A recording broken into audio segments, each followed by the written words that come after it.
in leadership, and it's been Shelley Silver. So I'm to assume then, before we, and I want to ask you a little bit about politics before, because of course it is the silly season, but before we go there, I'm to assume then, because you guys all signed, all of your members have signed this pledge, that when and if a nonpartisan redistricting bill comes up, and an ethics reform bill and a budget reform bill, you will all be voting en masse, yes, correct? I will vote yes, assuming it's truly a nonpartisan legislation.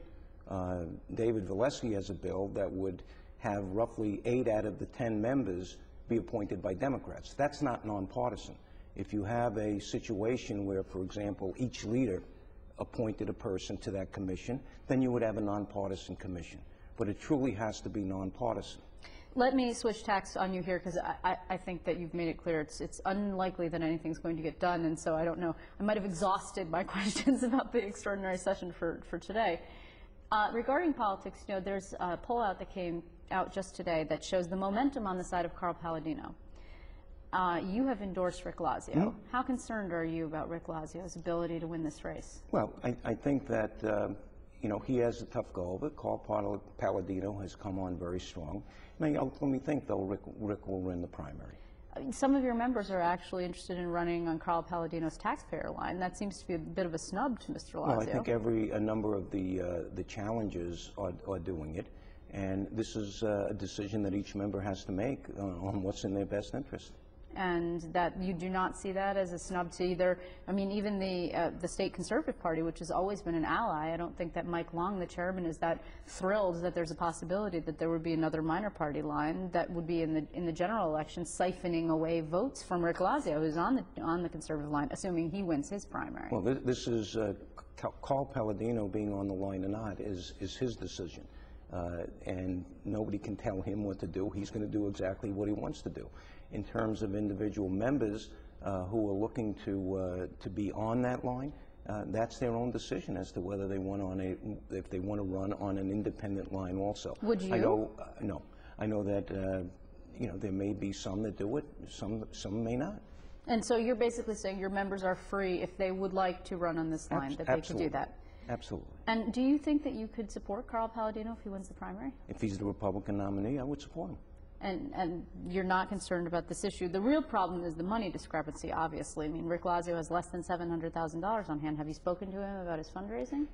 You know, he has fundraisers scheduled, but Liz, you know, I know you're a student of politics. Where's Tom Suozzi now, who was going to be the next governor or president of the United States? He's in the private sector. No, but he had huge amount of money, he did. Huge name recognition, had, you know, 2 lines. Conservatives ran against Ed Mangano. Ed Mangano won. Yes, he and did. We had the same thing with Rob Astorino in Westchester. And you know, Ed Mangano yesterday was standing with Andrew Cuomo. It was a very interesting get-together. There are times, and I've stood with Andrew Cuomo in the past when we've passed legislation concerning ESOP and protecting kids. You know, there's a part of governing, and then there's a part that's politics. And Ed Mangano, I know, is supporting Rick Lazio, but it doesn't mean that there aren't times when the two come together. And what they are promoting is a property tax cap, which is critically important to save the taxpayers of the state money. But it's really, it always has been. I mean, your conference was sort of shouting from the rafters about a property tax cap for so long, and now the Democrats have come along and co-opted your issue. Well, I don't think they've co-opted it. Well, Andrew Cuomo has. Well, you know, he's co-opted a lot of our suggestions, property tax credits, that type of thing, many other things, business tax credits. So that's fine. If we get it done, that's what's important. But I don't see Speaker Silver doing any of them.